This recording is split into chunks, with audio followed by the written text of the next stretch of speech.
بالله من الشيطان الرجيم بسم الله الرحمن الرحيم الذين يذكرون الله قياما وقعودا وعلى جنوبهم ويتفكرون في خلق السماوات والأرض ربنا ما خلقت هذا باطلا سبحانك فقنا عذاب النار۔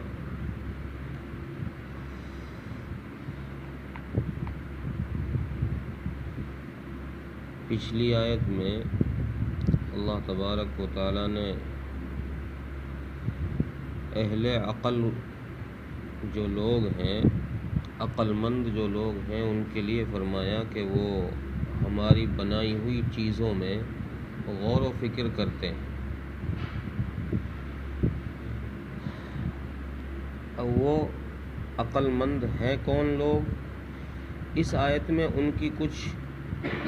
تفصیل بیان کی گئی ہے کہ اللہ کی نظر میں عقل مند کون لوگ ہیں۔ فرماتے ہیں عقل مند وہ لوگ ہیں جو اللہ کو یاد کرتے ہیں، اللہ کا ذکر کرتے ہیں، کھڑے ہوئے بھی، بیٹھے بھی اور کروٹ کے بل لیٹے ہوئے بھی، اور اس کی بنائی ہوئی چیزوں میں غور و فکر کرتے ہیں، آسمان و زمین کی پیدائش میں غور و فکر کرتے ہیں۔ تو گویا جس چیز کو ہم عقل سمجھتے ہیں یا جن لوگوں کو ہم عقل مند سمجھتے ہیں، اللہ تبارک و تعالیٰ نے ان کی یہاں بالکل نفی فرما دی۔ ہماری نظر میں عقل مند انسان وہ ہے جو دنیا کی دولت اکٹھی کر لے، یا کسی فیکٹری کا مالک بن جائے، یا کوئی مشین بنا دے۔ تو ہماری نظر میں وہ آدمی عقل مند ہے۔ اللہ تبارک و تعالیٰ نے اس بات کو نکارتے ہوئے حضرات انبیاء علیہم السلام کو دنیا میں بھیج کر لوگوں کو یہ بات سکھلائی اور بتلائی کہ عقل اور سمجھ رکھنے والے لوگ کون ہیں۔ انبیاء علیہم السلام نے فرمایا کہ دنیا میں جو کچھ تمہیں نظر آ رہا ہے، ان کا حاصل کر لینا یا ان کو بنا دینا، ان کی تخلیق کر دینا، یہ عقل مندی نہیں ہے۔ عقل مندی وہ ہے کہ ان ساری چیزوں کو پاور دینے والی ذات کوئی اور ہے، آسمان و زمین کو چلا رہی ہے، چاند و سورج کو جو چلا رہی ہے، اس کائنات میں جتنی مخلوقات ہیں، ان سب کو جو ذات چلا رہی ہے وہ ذات کوئی اور ہے۔ اس ذات کا استحضار دل میں پیدا ہو جانا، انسان کے دل میں اس ذات کا ڈر بیٹھ جانا، یہ ہے عقل مندوں کی پہچان، اور اسی کو کہتے ہیں تفکر، اللہ کی بنائی ہوئی چیزوں میں غور و فکر کرنا۔ اس کو ایک مثال سے اس طرح بھی سمجھا جا سکتا ہے کہ کوئی گاؤں کا رہنے والا جاہل آدمی ریلوے اسٹیشن پر چلا جائے اور وہاں جا کر وہ دیکھے کہ ٹرین آتی ہے اور کوئی آدمی کھڑے ہو کر اس کو ہرا کپڑا دکھاتا ہے تو وہ چل پڑتی ہے، لال کپڑا دکھاتا ہے تو وہ رک جاتی ہے۔ اب وہ یہ سوچنے لگے کہ یار یہ لال اور ہرے کپڑے میں کتنی پاور ہے،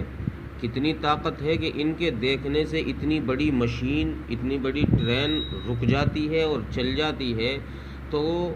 کوئی عقل مند آدمی آ کر اس کو یہ سمجھائے کہ بھائی طاقت ان کپڑوں میں نہیں ہے،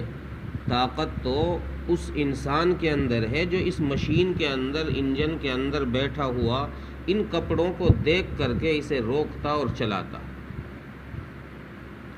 اب یہ آدمی جو اس کو یہ سمجھا رہا ہے کہ طاقت اس آدمی کے پاس ہے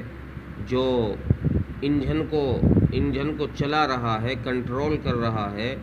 تو اس سے بڑا عقل مند اگر کوئی آئے گا تو وہ یہ کہے گا بیوقوف، اس آدمی میں بھی پاور نہیں ہے، اس آدمی میں بھی پاور نہیں ہے، پاور تو اس انجن کے ان پرزوں میں ہے جن پرزوں سے یہ انجن تیار کیا گیا ہے۔ تو وہ ان پرزوں کو خالق سمجھ بیٹھا ہے، پاورفل سمجھ بیٹھا ہے۔ کوئی اور ہوشیار آدمی آئے اور وہ یہ سمجھائے کہ ان پرزوں میں طاقت نہیں ہے، اصل یہ پرزے نہیں ہے، اصل تو اس انجن میں وہ بھاپ ہیں جو آگ اور پانی سے تیار ہو رہے ہیں، وہ اسٹیم ہے جس کے ذریعے سے یہ انجن چل رہا ہے۔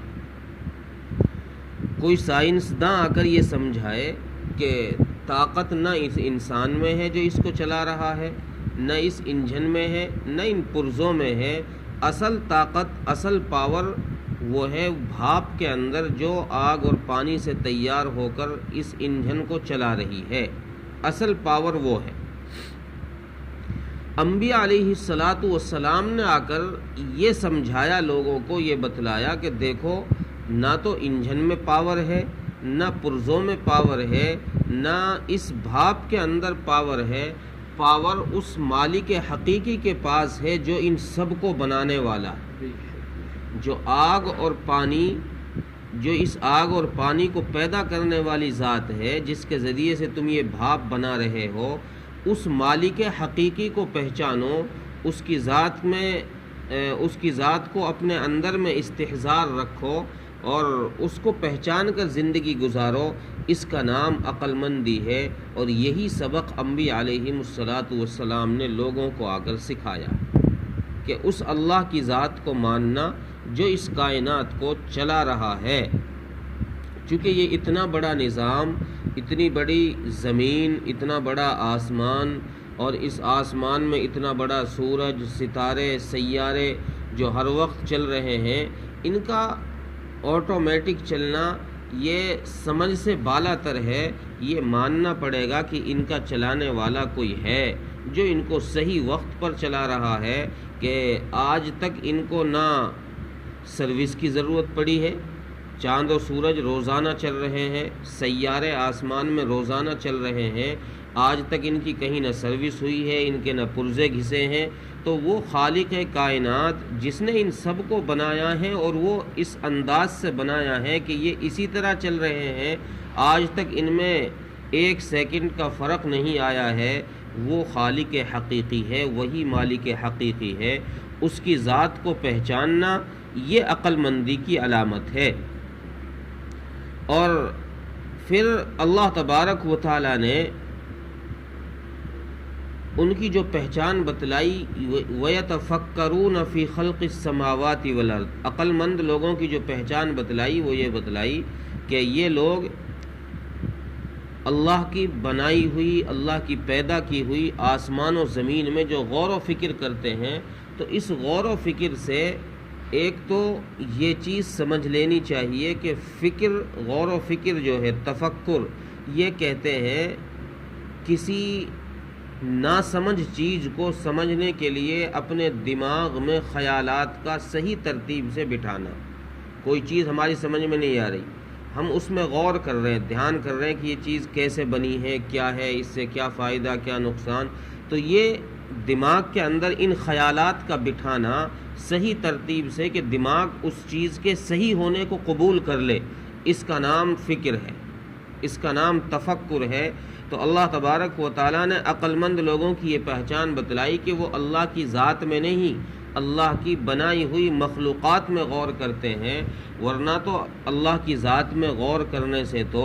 علماء اکرام نے اور احادیث میں بھی منع کیا گیا ہے کہ تم اللہ کی ذات میں غور نہ کرو۔ حضرت حسن بصری کا قول بھی ایک نقل کیا ہے۔ حضرت حسن بصری فرماتے ہیں کہ اللہ کی آیتوں میں، اللہ کی بنائی ہوئی نشانیوں میں تم غور کرو، اللہ کی ذات میں غور نہ کرو، کیونکہ اللہ کی ذات میں غور کرنے سے کم عقل لوگ وہ گمراہی کی طرف چلے جاتے ہیں۔ ان کی سمجھ سے بالا تر چیز ہے اللہ، اس لیے وہ اس کو سمجھ ہی نہیں پاتے اور وہ گمراہی کی طرف چلے جاتے ہیں۔ اس لیے اللہ کی ذات میں غور کرنے سے روکا گیا ہے، بلکہ اللہ تبارک و تعالیٰ کی بنائی ہوئی جو چیزیں ہیں ان میں غور کرنے کے لیے کہا گیا ہے کہ ان میں غور کرو، تمہیں پھر خدا کی خدائی خود بخود سمجھ میں آ جائے گی۔ تم پھر خود سمجھ جاؤ گے کہ کوئی ہے ان چیزوں کو بنانے والا اور ان چیزوں کو چلانے والا۔ اور پھر ان عقل مند لوگوں کا آخر میں خود ہی یہ قول نقل کیا ہے کہ اے ہمارے رب، ما خلقت ھذا باطلا، یہ اتنی بڑی کائنات تو نے بنا دی، یہ بیکار تو نہیں بنائی تو نے، یہ بیکار تو نہیں ہے، یہ کچھ نہ کچھ فائدے کے لیے ہے۔ اور فائدہ کیا لکھا ہے؟ احادیث میں ہے کہ اس کائنات کو اللہ تبارک و تعالیٰ نے انسان کے نفع کے لیے پیدا فرمایا۔ یہ اتنی بڑی کائنات جو بنائی گئی ہے، اس کا بنانے کا بنیادی مقصد یہ ہے کہ انسان کو اس سے نفع پہنچے، اور انسان کو جو پیدا کیا گیا، انسان کے لیے فرمایا کہ تجھے میری عبادت کرنی ہے، اس ساری کائنات سے ہم تیری خدمت کروائے، تو ہمارا بن جا، ہم اس کائنات کی ایک ایک چیز کو تیرے تابع کر دیں گے۔ اس لیے فرمایا کہ یہ عقل مند جو لوگ ہیں، یہ جب اس میں غور کرتے ہیں کائنات کے بنانے میں، تو ان کے دماغ میں فوراً یہ خیال آتا ہے کہ اللہ نے یہ چیزیں کوئی بیکار تھوڑی پیدا کی ہیں، ان کو ایک مقصد کے لیے بنایا ہے۔ اور پھر آخر میں اپنے رب سے یہ دعا فرما رہے ہیں کہ اے ہمارے رب، ہم کو جہنم کے عذاب سے بچا لے، فقنا عذاب النار۔ ہم جہنم میں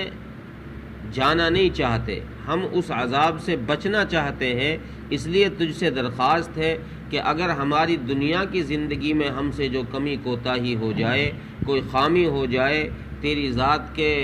تیری شان کے خلاف کوئی کام ہو جائے، تو اس غلطی کو ہماری دنیا میں ہی تو معاف فرما دینا، کہیں ایسا نہ ہو اس غلطی کی وجہ سے آخرت میں ہمیں جہنم میں جانا پڑ جائے۔ یہ عقل مند لوگوں کی اللہ تبارک و تعالیٰ نے یہاں کچھ صفات اور ان کی کچھ پہچان بتلائی۔ ترجمہ دیکھیں، الذین یذکرون اللہ قیاما وقعودا وعلی جنوبہم، اور وہ لوگ یعنی جو عقل مند لوگ ہیں، وہ ہیں جو اللہ کا ذکر کرتے ہیں کھڑے بھی، بیٹھے بھی، اور پہلو کے بل لیٹے ہوئے، کروٹ پر لیٹے ہوئے بھی۔ وَيَتَفَكَّرُونَ فِي خَلْقِ السَّمَاوَاتِ وَالْأَرْضِ، اور وہ غور و فکر کرتے ہیں آسمان و زمین کی پیدائش میں۔ رَبَّنَا مَا خَلَقْتَ هَذَا بَاطِلًا، اور کہتے ہیں کہ اے ہمارے رب، یہ ساری چیزیں تو نے بیکار تو پیدا کی نہیں ہیں۔ سبحانک فقنا عذاب النار، تیری ذات پاک ہے، تو ہم کو دوزخ کے عذاب سے بچا دے۔ اللہ تعالیٰ عمل کی توفیق۔